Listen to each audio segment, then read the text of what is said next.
Welcome to the Numenta On Intelligence Podcast. I'm Matt Taylor, Community Manager, and today I'm talking to Subutai Ahmad, our VP of Research. I've worked with Subutai at Numenta for almost 8 years now, and I have the utmost respect and admiration for his drive, his thoughtfulness, and the calm, studious atmosphere he brings into every situation. It was a pleasure to talk to Subutai about his most recent work, applying the ideas of HTM to constructing deep learning networks. I hope you'll enjoy it too.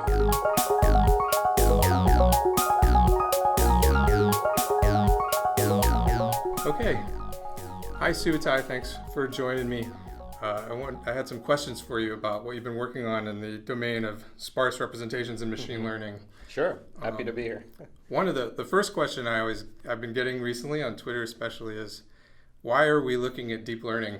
Because that seems to be counter to everything we've talked about for the past 10 years. So why are we looking in the deep learning domain at this point? Yeah, this was interesting. It's a change for us this year compared to previous years. So we've been very focused on the neuroscience and understanding neuroscience principles and creating theoretical models of experimental data, and we published a lot there. Sort of early this year, we published the frameworks paper, which put a lot of that together into a consistent framework and scaffolding that ties a lot of our findings into one place. Right. And I felt at that time it was kind of the right time to start thinking about, okay, we've done all of this neuroscience research. Can it actually apply to practical machine intelligence systems and practical systems? Right. And initially, the answer wasn't really clear. But as we started looking into it more and more, it looked like we can actually, rather than starting from scratch, we can do a more incremental approach of looking at existing machine learning and machine intelligence systems, start incorporating neuroscience principles, and keep expanding and improving on the functionality there. And with deep learning in particular, there are some really big fundamental problems with deep learning. Despite all of the successes it has, there's a lot of really key issues that needs to be solved there to get to truly intelligent systems. Right. And the neuroscience work we've done so far, I think, could really impact the deep learning world and impact practical systems. So that's really the reason I think we started moving this way. So that's an interesting subject to go down.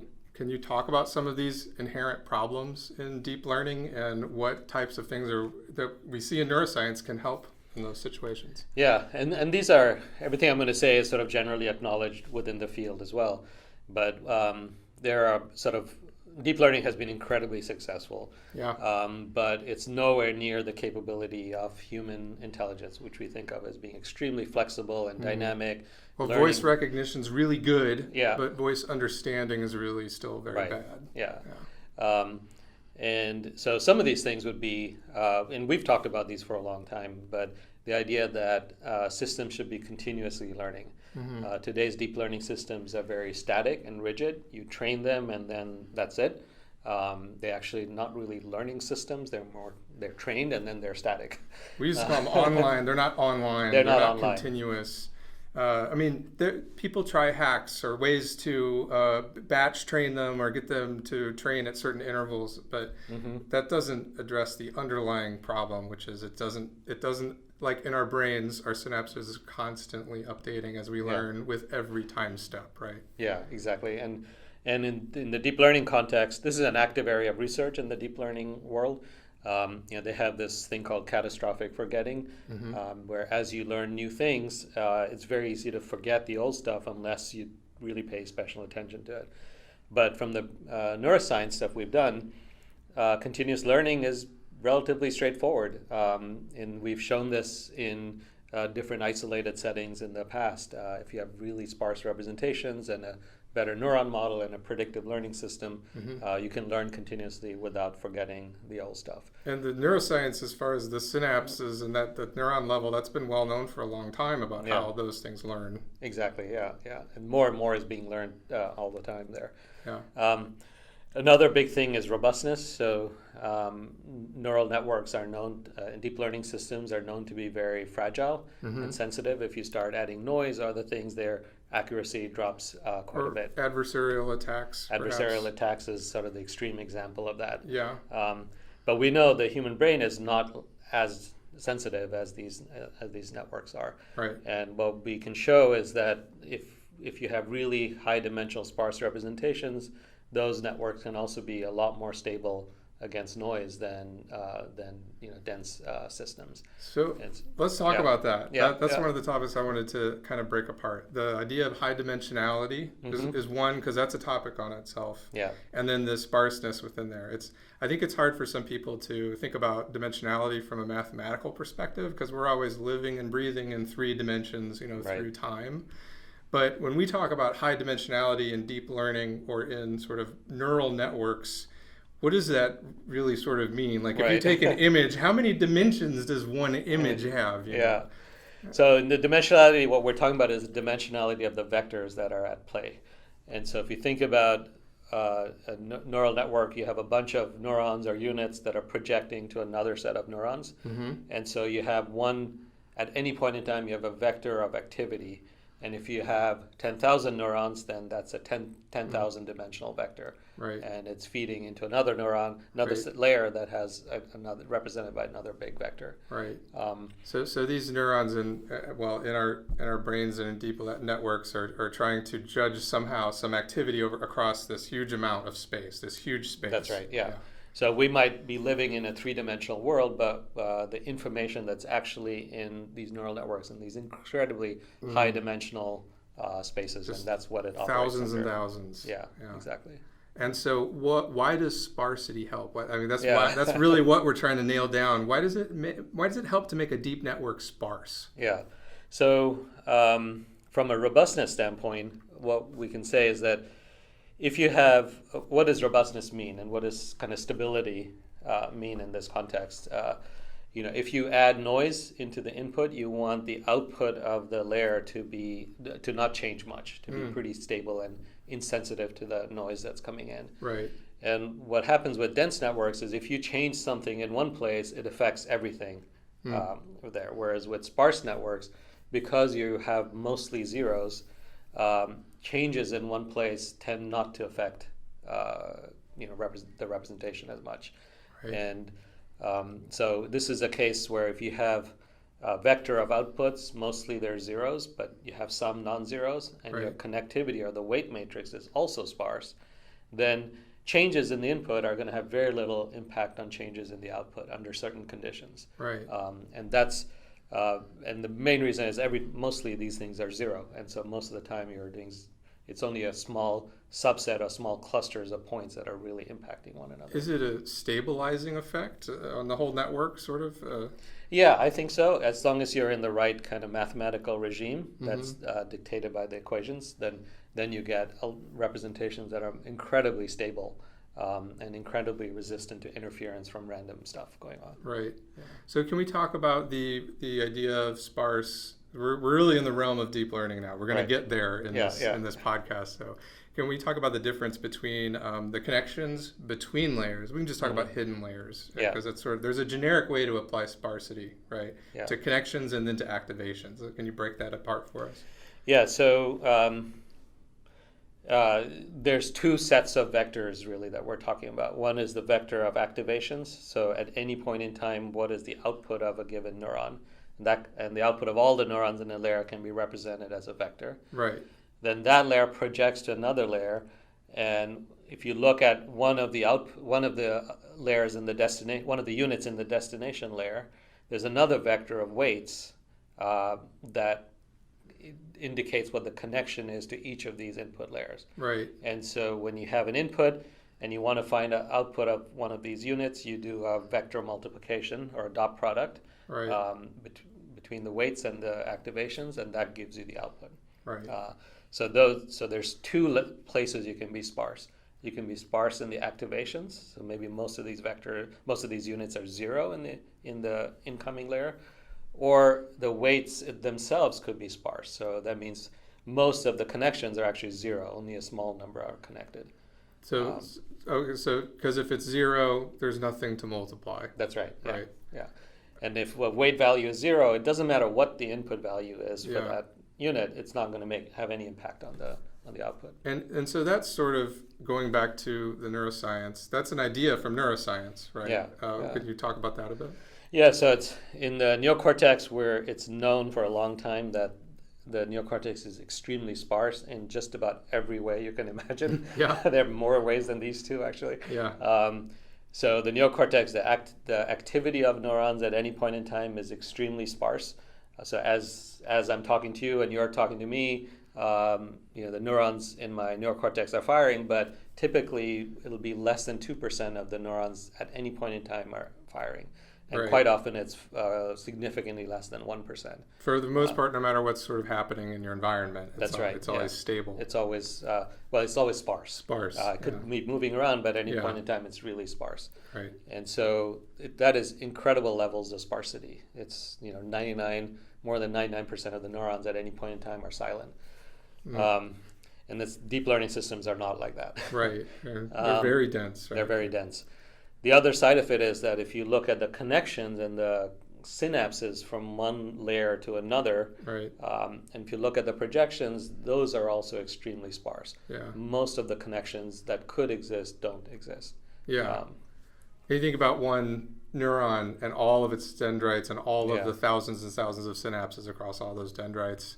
If the cell body is waiting for some stimulus to respond, that's a huge space Right. to be Right. observing, right? Yeah, exactly. Yeah, it makes sense. Yeah, and we should get to the neuron units and the dendrites themselves, because you have other types of sparsity that come into play. Go for it. Okay. So in the neocortex, the neurons are a lot more complex than in deep learning. You alluded to the dendritic tree, the complex set of dendrites, and that's where all the inputs to a neuron come onto the dendrites. Right. It turns out those dendrites are very nonlinear and complex, and at any point in time, particularly when you get further out from the neuron, the dendrites themselves are tiny, sparse computing devices. So isolated segments of the dendrites are recognizing sparse patterns and acting on their own, independent of the other parts of the dendrite. Right. So the neuron itself has lots of these tiny, sparse computers, if you will, spread throughout the dendrites. This is something called active dendrites in the neuroscience literature. And that's pretty interesting. Again, it's very different from how deep learning systems work. And we call this coincidence detectors sometimes. Yeah. But the idea is that each one of those little things could send a signal to the cell body to let it know something's about to happen. Yeah. So some part of the dendritic segment could detect a coincidence of other neurons firing. Yeah.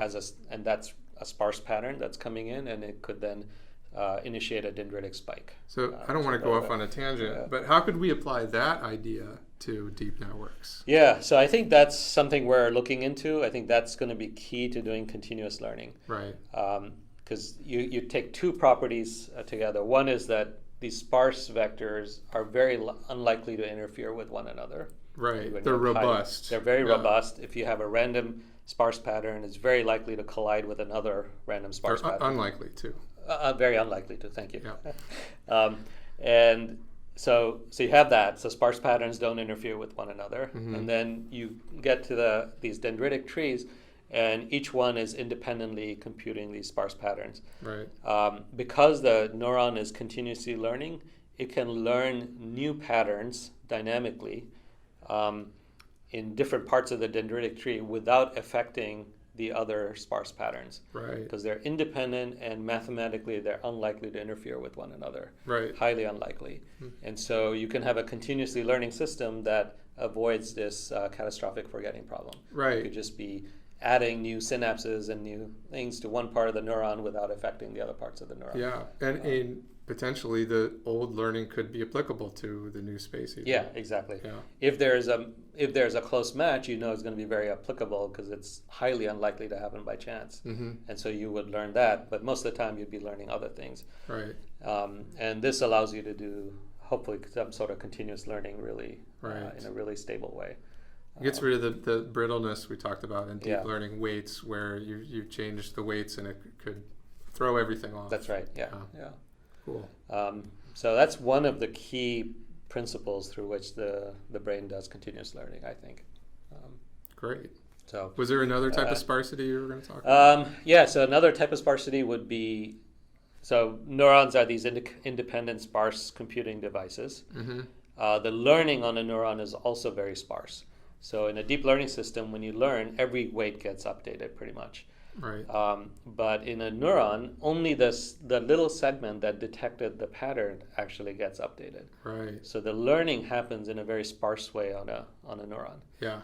And that's critical as well. Very different than gradient descent. Very different than gradient descent. It's Yeah, there are a lot of localized, differences there. Right? It's very localized, and this is again helps continuous learning because when you're learning a new pattern, you only update one part of the weights and you leave everything else untouched. Right. And it's a tiny percentage of the entire neurons set of synapses. So cool. Yeah. Well, so what kind of results well, let's talk quickly about the paper. Okay. We haven't talked about this in the podcast, although it's been out for a while on, is it on Archive? It's on Archive now. Archive. Yeah. How could we be so dense is the title of the paper. What's the subtitle? I forgot. I think I changed it a couple of times. I think it's like the power of sparse representations or the robustness of sparse representations. Yeah, something like that. Yeah. We'll link it in the show notes. Yeah. But so let's talk about actually taking deep learning networks like typical architectures and how we can convert them into sparse architectures. Yeah. So like a CNN, for example, a standard CNN, how would what's the process of making that a sparse network? Yeah, it actually turns out to be very straightforward. So in the paper, what we do is we go through the mathematics of sparse representations and show how it's very stable. Right. And then the second part of the paper, we show how it can be applied to deep learning systems. So in a convolutional network, you have two types of layers. You have the convolutional layers and linear layers. And basically, the connection matrix, having that be sparse is pretty straightforward. You just randomly initialize a whole bunch of those weights to 0, and you keep them fixed at 0. So there's like a mask over the weights that maintains permanent mask. A permanent for mask. the life of the model. It's going to be this permanent mask. In this paper, what we did is we just created a single static random mask over each weight matrix and kept those weights to be 0 throughout. See, that's very straightforward. That would blow some people away, right? Like you think, like if you did that from the deep learning perspective, you're ruining the network in some way. Yeah, right? yeah. But in reality, it turns out that these deep learning systems are often very over-parameterized. They have way more weights than they need, and so you can actually do this and still have a pretty sparse weight matrix and still have it still work. Right. So that gives you sparse connections. Right. And the way we did sparse activations is very similar to the way we did it with the spatial pooler in our HTM theory, which is we just look at each layer and select the top K most active cells and keep those active, and the rest are set to 0. And this is inspired by the idea of mini column structures in neocortex, and those being sort of groups with similar proximal dendritic trees or it's closer to this. It's almost identical to the spatial pooler where we have a local inhibition, and if a unit is really strongly active, it's going to inhibit its neighbors. Right. And in the neuroscience, in the neocortex, you have these inhibitory cells that form sort of local inhibitory networks, and we think that's how the sparsity is in part created. Enforced. In the neocortex. So we have this K winner take all network or system for each layer. So that's like the activation function. That's the activation function. Instead of like a tan H or a ReLU. Yeah. It's actually very similar to a ReLU because in the ReLU, anything above a 0 is kept active. Here, that threshold point is dynamically determined based on the activity of the other units. How sparse do you want it, right? Well, that's a good question. If we were to match the neuroscience, we want it to be like 98, 99% sparse. Yeah. In the paper, we were closer to 80 to 90% sparse. Yeah. So 10 to 20% non-zeros. I'd like to get to the point where we're much sparser than that. Yeah. And then you can do the same thing with the convolutional layers. It's slightly trickier because there's weight sharing and stuff, but you can do the same basic idea. So what does it get you? What do you get from sparsifying your networks like this? So surprisingly, so here we have sparse activations and sparse weights, which is extremely rare in the machine learning community. Right. And when I mention this to deep learning people, they're kind of surprised, like, how could that possibly work? Yeah. It turns out it works really well. So we've shown that for many data sets, the 3 data sets now, that the accuracy level doesn't change. So you can get the same level of accuracies that you do with dense networks. But when you start adding noise into the inputs, the sparse versions are much more robust to random noise into the inputs than the dense versions are. Which is good, because we've always said that for for years. We've said sparsity should help with noise Exactly, reduction. yeah. And if you know the math, it's not at all a surprise. It has to be that way. Yeah. But it was kind of nice to see that even in a deep learning scenario, you can maintain that property. Right. And so this just shows that through sparsity, if both of these things are sparse, you get representations that are inherently more stable than dense representations in a deep learning system. Right. Same with the similar accuracies and what are the benchmarks we were working on? I know MNIST. Yeah, so MNIST is kind of a basic one that you start with whenever you're doing something new. So it works really well with MNIST. Then we tried it with SciFar 10. We've also tested with audio with the Google Speech Commands data set, which is sort of a data set of one-word spoken commands. Yeah. And the results hold in all 3 of those things, for all 3 of those benchmarks. And the other nice thing was we tried different network architectures too. So one was a simple Linnet-style convolutional network. We also did it with VGG19, which is a much more complex convolutional network, much deeper. And then you can apply the sparsity throughout the network. And it works. And we've also done it with a version of DenseNet, which we call not so DenseNet. So DenseNets are being used in ImageNet benchmarks and larger benchmarks as well. And it works on all 3 of those different architectures. It seems like with all these zeros, eventually we should be able to get some computational gains out of that sparse multiplication, right? Yeah. And when do we get that? Yeah. So going back to the question of what is the benefit of sparsity, another big benefit is computational things, because if there's a 0, you can ignore that piece. Traditionally, it's been very hard to exploit that in machine learning because GPUs are inherently not as good at handling sparse structures. But the brain is extremely sparse, and because of that, it's extremely efficient. Yeah. I think that in the neocortex, the entire brain runs on 30 watts of power or something like that. And this is primarily, I think, due to the extreme levels of sparsity. It's like a light bulb. It's like a light bulb, yeah. That's crazy, right? Yeah. So in theory, we should be able to get to extremely sparse structures. And in the paper, we lay out some of the just the level of non-zero computations that are going on compared to a dense system. And there's at least 30 to 100x difference in the number of non-zero computations. Yeah. The trick will be finding the right hardware architecture, and we're starting to explore that. It's still too early to really say definitively anything right now. Yeah. But there are hardware architectures out there that could exploit sparsity. And if that happens, we think we could get tremendous computational benefits as well. What about software? Are there sparse matrix multiplication software libraries? Yeah, I think software libraries, you can get some benefits, and we're looking at that as well. But to really run large networks, you need hardware acceleration. Yeah.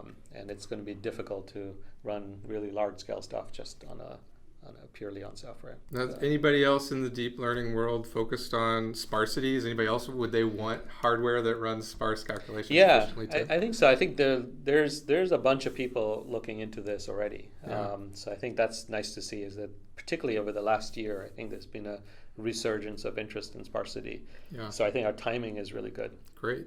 No one has really, as far as I know, really looked into robustness with sparsity. And doing both sparse activations and sparse weights seems to be really rare.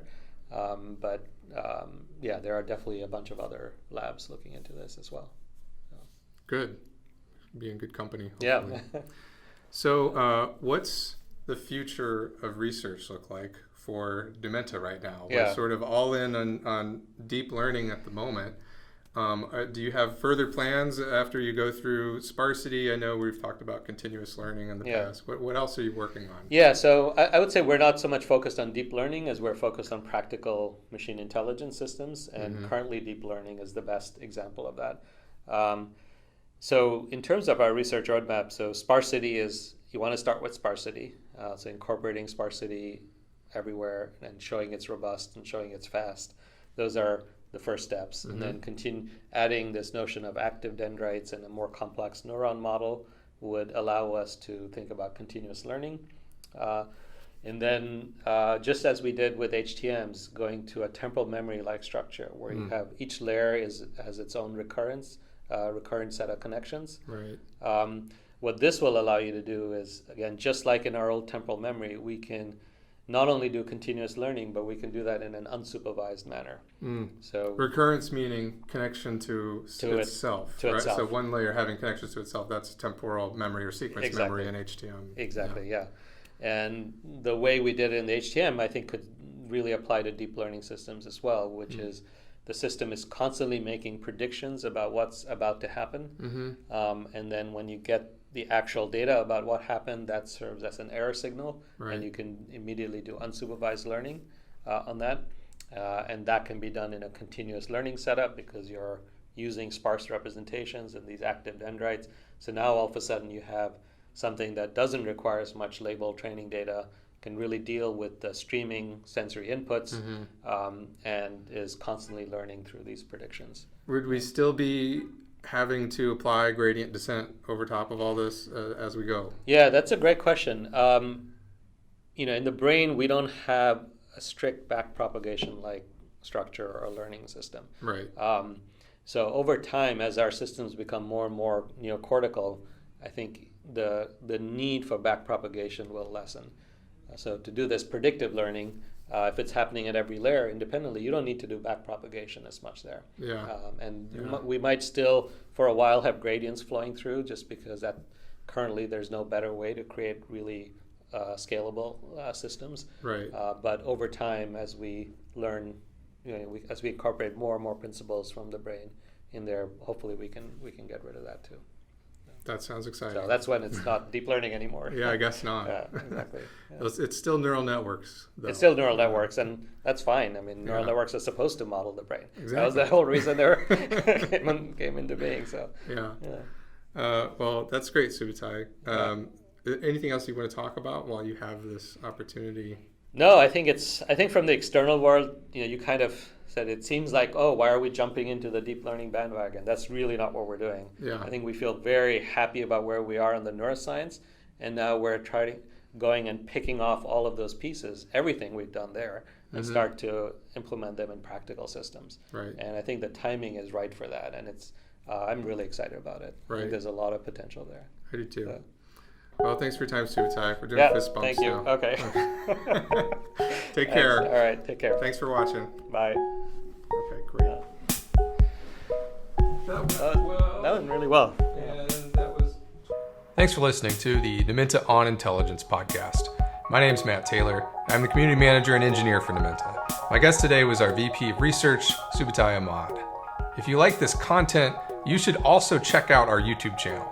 I've been live streaming our research meetings and journal clubs every week.